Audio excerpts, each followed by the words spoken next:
I asked her, where is Jhessye? What happened? What really happened? Somebody knows something. Somebody saw something. You can't tell me don't nobody know. It wasn't until, a couple hours later when things aren't starting to work out right. Things aren't making sense. Do I look like I hurt my daughter? Do I look like I hurt my daughter? It was hard to get back up every morning and go back out there. You're listening to True Crime Arizona, the podcast.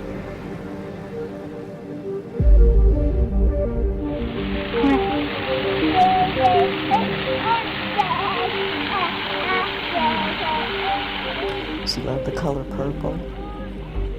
She knew her ABC. She knew her 1, 2, 3s. She was just very special. Knew how to sing, knew how to dance, told jokes. Full of personality. Very, very. When you see home videos of little kids, you can often tell exactly who they're going to be from those clips, or even old pictures, whether they'll be outgoing and funny, or shy and caring. One look at home videos of 5-year-old Jhessye Shockley, and you could tell she was already full of spunk and energy. Her auntie, Lisa Vance, remembers well. We took care of Jhessye for 4.5 years. Jhessye was a superstar. Yeah. And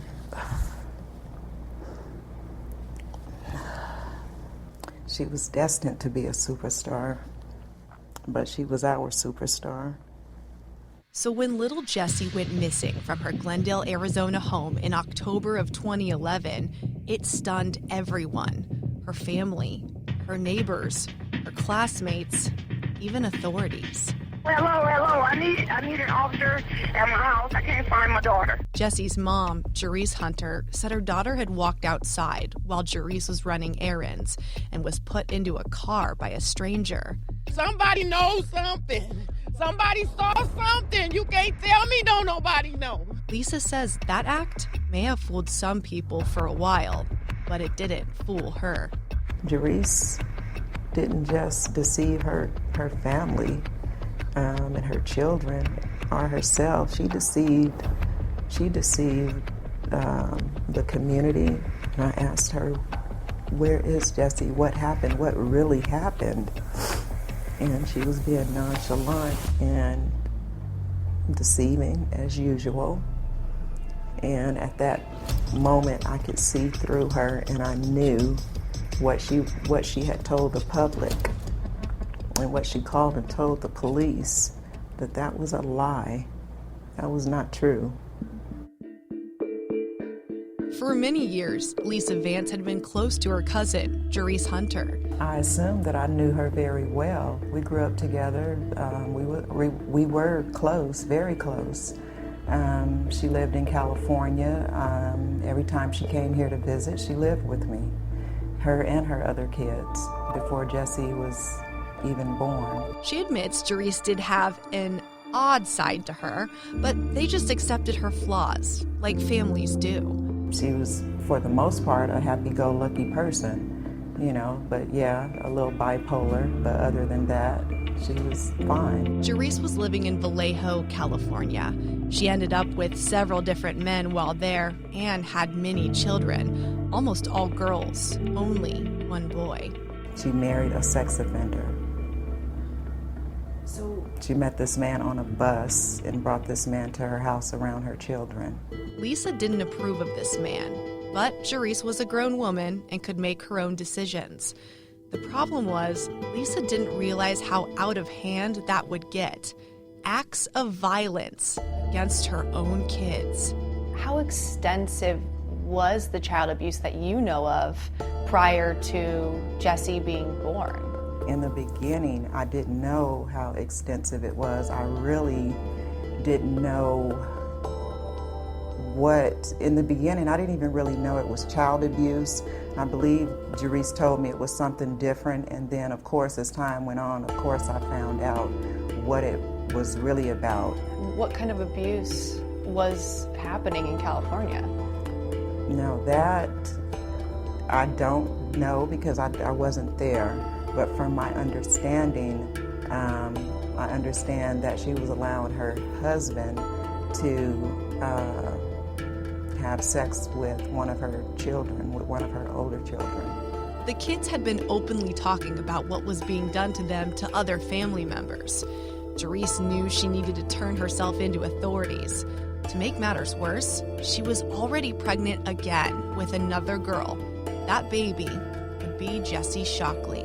Jhessye was getting ready to turn herself in for child abusing her other children in the state of California.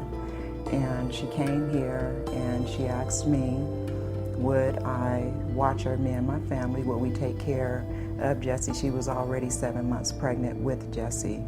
And as a cousin, you know, I'm the oldest of all my cousins, and I took the responsibility of yes. I told her yes, I would take care of Jhessye. So Lisa and her sister raised Jhessye in Phoenix, Arizona. They were there for all her firsts. First words, first time walking, firsts at school. She was growing and thriving, all while her mother served prison time for abuse to her older siblings. Jhessye, thankfully, didn't have to endure that in California. Lisa says she was spoiled and a diva in the best and most loving of ways. But this is where things changed for Jhessye, where the story gets far worse than Lisa ever could have imagined. I'm sorry. But after 10 years, I could still, you know, I can control my tears, but I see that it just still brings me tears to my eyes.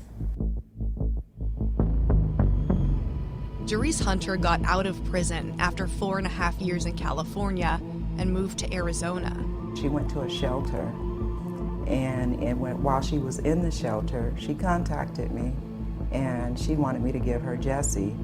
And I said, I'm not going to do that because I don't feel that Jhessye belongs in a shelter.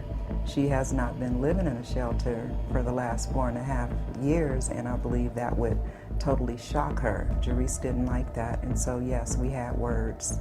And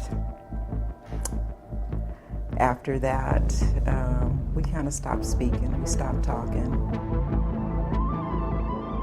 When you get better established, then, you know, by all means, you know, you can have Jhessye back. I have no problem with that, but you're not in the right state of mind. You're not on the right track.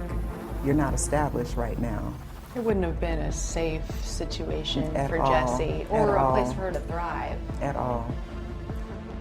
It wasn't long after that when Lisa's sister got a knock at the door.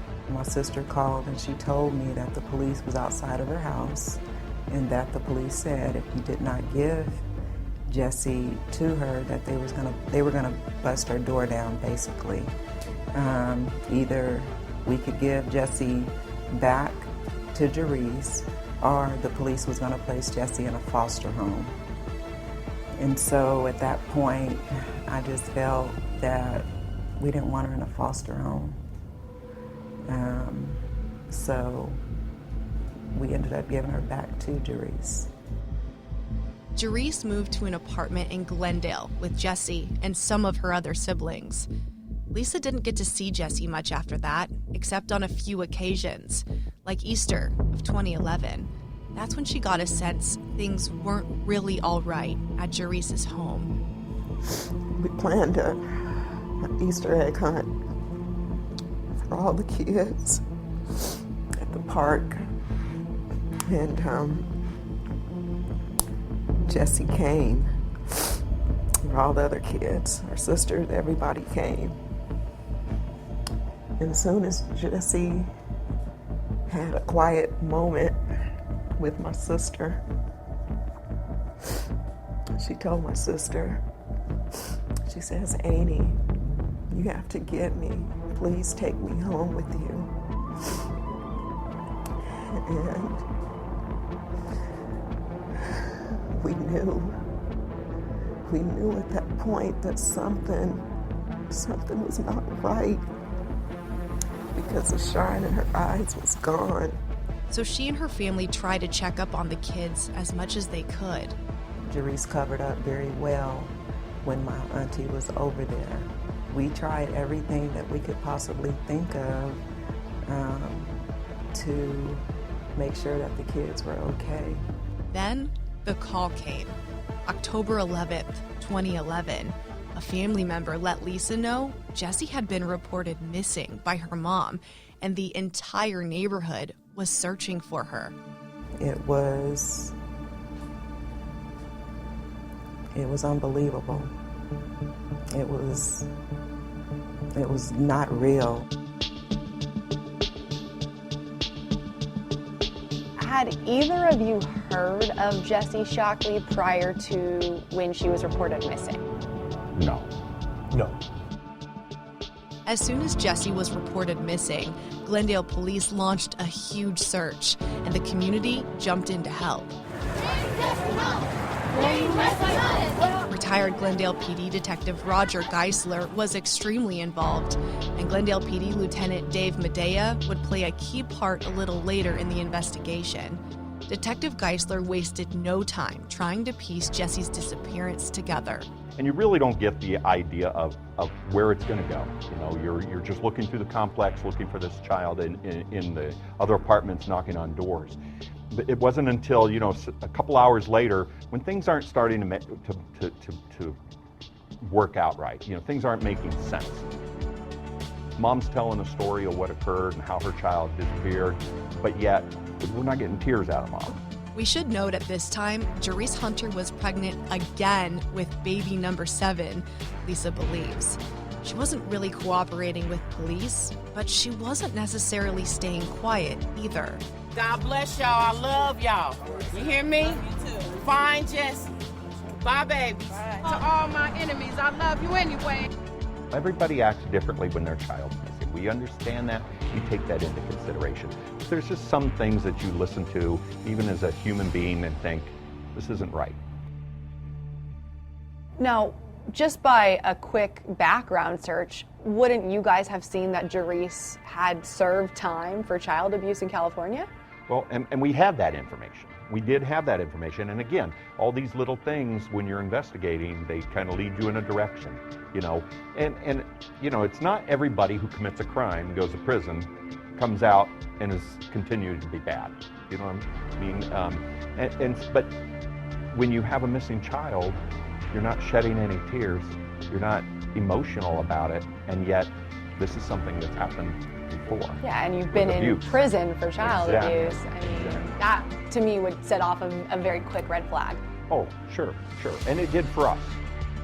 Eyes definitely started to turn toward Jhessye. For days and even weeks, the community had been trying to help her find Jhessye. Jhessye wasn't too happy people suspected her, and she lashed out at journalists asking questions. Can you behave like a human being for a moment, please? Do I look like I hurt my daughter?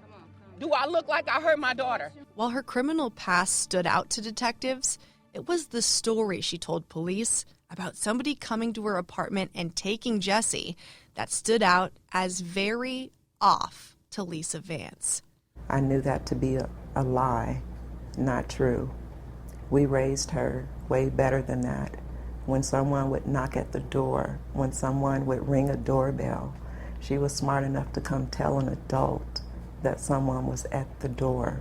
So for me, that was a red flag. But even if Jhessye was acting strange in the eyes of many, there were little to no leads anybody had on what happened to Jhessye or where she could be. But that didn't last long. 2 people would eventually change everything. The first, Jessie's older sister. The oldest girl started talking. She started having feelings of what she had gone through in the home prior to Jhessye leaving. And that's kind of what broke the case. At the time Jhessye went missing, her oldest sister was 13 years old. Eventually, she opened up to family and investigators about what she saw inside that apartment. She told Lisa their mom would keep Jhessye inside a small closet.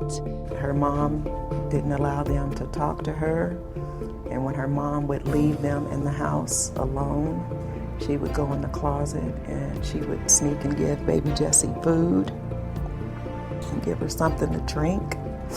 and she told me that Jhessye looked like dead people. She said that she couldn't tell because Jhessye said that she would do the same thing to them. Detective Geisler said that was enough to extensively test the closet in the apartment for any evidence. And we found what we believed at the time was blood in the closet. After it was tested, it came back a positive match to Jessye's blood. Now, there appeared to be proof there was some kind of abuse going on. Jhessye was arrested. She has been placed under arrest for child abuse directly related to her daughter, Jhessye. And yes, she is our #1 focus. But that still didn't answer where Jhessye was. That is, until just a couple days later, when a new witness came forward, the second person who played a key role in this case, a neighbor who drove Jhessye just weeks earlier to Tempe, Arizona. She described a lot of taking Jhessye on a road trip, to dispose or to sell some shoes in a suitcase, and how they drove to an apartment complex and disposed of this suitcase that may or may not have had an odor to it. She describes Jhessye putting it into a dumpster. And so that's kind of where we started with, okay, could this have been Jhessye? Could this have been where Jhessye went? Even worse, the neighbor told investigators Jhessye's demeanor completely changed after. Once the suitcase was deposited into the dumpster, how it was like a big, great weight lifted off of Jhessye. They dumped the suitcase, and then Jhessye wants to get something to eat. They want to get food. Detectives corroborated the neighbor's story. Sure enough, the neighbor and Jhessye were on surveillance footage at the Tempe Circle K she said they went to. Like I felt when I first heard this as a reporter, you may have the same question. If Jhessye told the neighbor she was delivering clothes to somebody, why would she throw them in a dumpster? Apparently, she told police the friend told her if she wasn't there, that Jhessye could just put the suitcase into the dumpster and she would just get them later. Well, obviously, that's suspicious. Answers don't line up with logic. And so when you have answers that don't line up with logic, you have to look deeper. Jhessye going missing was just a story, okay, perpetrated by Jhessye. Okay, it was not a true story. Jhessye knew what she had done to Jhessye. She knew where she had put Jhessye. Following where trash has gone, long after it's been dumped, is no easy feat. Lieutenant Dave Medea would head up a search unlike any other. This was the longest landfill search in the history of Arizona for a body. The goal was simple: find the suitcase Jhessye's body may be in. But the execution of that was near impossible. It had been about 5 months since Jhessye had gone missing. Investigators were able to narrow down an area of the landfill where the trash from that October day was. It was called a cell, but even then it was still overwhelming. How big is a cell? It was like 200 by 200, like a square foot. It was more of a rectangle, but it was about the size of a football field. Oh, a huge. And it was it's about big. 30, 40 feet deep. So you have a lot of trash. I mean, this is Butterfield Landfill. It's one of the largest landfills in Arizona. And so all the trash from major cities is going into this landfill. And so, yeah, it was definitely a task. Both Detective Geisler and Lieutenant Medea participated in the search, coordinating the search efforts every day. What began as days filled with hope they may find Jhessye and put an end to this tragedy changed. The days got longer, the search got hotter in the Phoenix sun, and nothing was turning up. It's like a needle in a haystack. As the days wore on and the months wore on, and it was like hard to get back up every morning and go back out there. After 5 months, the search was called off in the summer of 2012. Even to no avail, her family felt Jhessye's body was there. I just believe in my mind and in my heart, in my soul, I believe she is there. That's her final resting place. We left balloons, and we said our goodbyes at that landfill. Detective Geisler remembers how powerful that was, to see her family there. I think it was important. For me, it was important too, to see them there and to be able to say goodbye. It was just really just a moment, you know. So, yeah. Even though Jessye's body wasn't found, not all hope was lost. Investigators still believed they had enough evidence. Jhessye Hunter was arrested for first-degree murder of her daughter, Jhessye Shockley. I got to put the handcuffs on her, which, you know, for Jhessye. This was for Jhessye. I do plead not guilty, of course, ma'am. I just like to be given a chance to prove my innocence. No body, no crime. That's what Jhessye Hunter and her attorney would use as their defense. Jhessye pleaded not guilty, and years later, the trial began. The state assumes that Jessye's dead. There's no body. There's no proof that she's dead. But the prosecution was going to cut deep, painting Jhessye to be a spineless child killer.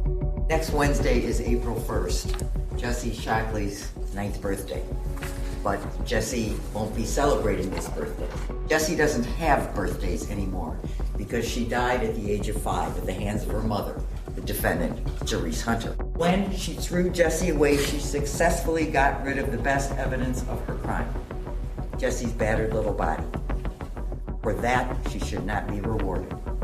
The other evidence you will see and hear in this trial will prove that the defendant is guilty of child abuse and murder in the first degree. The prosecution had a star witness on their side, Jessye's older sister, the one who helped break the case years earlier. She was only 13 years old when Jhessye was killed. What she saw in her mother's closet is something no one, especially a child, should ever see. And now she is going to be asked to relive those weeks leading up to her baby sister's death. While media was allowed to record the audio of the girl's testimony, they were not allowed to have the cameras on her. She was now 17 years old. Jessye's sister described how she remembered seeing Jessye in the closet, the most powerful and heart-wrenching testimony. I went in there and she was crying. She was hurt, I guess. That's right. How she was hurt? She had black stuff coming out her eyes, like glue. And when she wanted me to take her to the bathroom, but she couldn't really walk that much, so he took her to the bathroom. See any bruises on her body? Yes. Where were they? Everywhere. She looked like she was weak and she was still moving, but she wasn't really moving that much. Did you ever see her come out of that closet? No. It broke Lisa to hear that girl have to talk about what she endured, what all of them saw, the torture Jessye went through. For her to deceive Jessye and to get her back only to hurt her and do that to her, I wanted to hurt Jhessye with my bare hands. All Jhessye had to do in reality, all she needed to do, all she had to do was just give her back. Lisa testified at the trial too, against Jhessye. Had you ever testified in court before? No. What was that experience like? It was surreal because it was a family member that at once upon a time in my life that I loved and I trusted, and I had her around my children. She agreed to testify in Jessye's honor. She couldn't speak any longer. She couldn't defend herself, and I had to be the voice for her. I felt that was, at that time, that was my job. I believe that she's dead, and Jhessye killed her, and she was a sacrifice for her brothers and sisters. She took that suitcase and she threw it in the trash, like Jessye was nothing but trash. Lisa wasn't the only one to believe that. The jury did too. First-degree murder as follows. Guilty. Oh, God! A no-body first-degree murder conviction. Detective Geisler knew they had done something right. How difficult is it to prove a no-body case in a first-degree murder case? Well, honestly, you'd have to ask the prosecutor about that because they do a lot of that work. But for us, I think on the investigative side, I think we had everything together for that. I think we were able to show, based on the older daughter's story of what she saw and what, and the middle daughter, what she saw and what they remember, along with the forensic evidence that we had. We had the blood in the carpet in the closet, which is exactly where they described seeing Jhessye. And we put all these pieces together, and then again, with great prosecution, they were able to look at the evidence. They were able to look at everything we gave them, the interviews, just like I explained, and they were able to put it together as a presentation for the court. That guilty verdict is ingrained in Detective Medea's memory, and the sentence too. Life in prison for Jhessye Hunter. It was a relief. I mean, it was that we found the right person that did this, and now she is going to have to pay, her justice for that. Many felt justice had been served, but the reality was Jhessye was still missing, and is still missing. It's now been 10 years. That weighs on Lisa's heart. How old would Jhessye be now? She would be 15. She's an April Fool's baby. I imagine what she looks like, what she would be doing. And right now, I live through my grandchildren to try to visualize her. Do you think you'll ever find Jessye's remains or DNA elsewhere? I would hope and pray that one day her remains were found. One day, yes, I hope and pray, because that way maybe she could have a proper burial, because we don't have that for her, and that's why it's never going to be closure. Though Jhessye was never found, detectives are absolutely sure of where she is. Do you two believe Jhessye is in that landfill? Absolutely. Yes. Both of you? Absolutely, yeah. Without a doubt. Does that mean you both believe she was in that suitcase? Yes. Yes. Her family believes she's there too. I had to ask both detectives and Lisa about something I felt was so important. The fate of Jessye's siblings, who were absolutely victims in this case too. I think a lot of people will wonder what happened to Jessye's siblings, the other kids that were living in that apartment with Jhessye and Jhessye. Do you know? The last thing I know about the other children are a couple of them were adopted. As far as I know, they're doing very well, and I'm happy for them. They have a good life. The oldest daughter, my last understanding with her was she was graduating high school, and so moving on with her life as much as she can. Obviously, these children are traumatized. They're going to need help, and I just hope and pray that they're getting the help they need. Lisa lost contact with them as they got older and went to different families. If they were to reach out to you now, would you want to see them? Absolutely. They're still a part of my family. I have no hate against her children. While Jhessye Hunter spends the rest of her life in prison, Lisa can only hope Jhessye is somewhere better. Somewhere full of the color purple, somewhere full of dancing and singing. All the things a 5-year-old would love. I just hope she's up in heaven smiling and having fun and living her life and being loved, because she deserves that. What would you want Jhessye to know right now from you personally? That I miss you, girl. You're my sunshine. And I just wish she was here. This is considered a closed case, but one person inside her dark prison cell could choose to bring the case back to light anytime. Are there any loose ends with this case still to this day, besides finding her? Yeah, you know what? There is. The one loose end I could honestly say is I would love to hear from Jhessye just once say, this is what happened, and take responsibility, because that's never happened in this case. Do you think it ever will? No.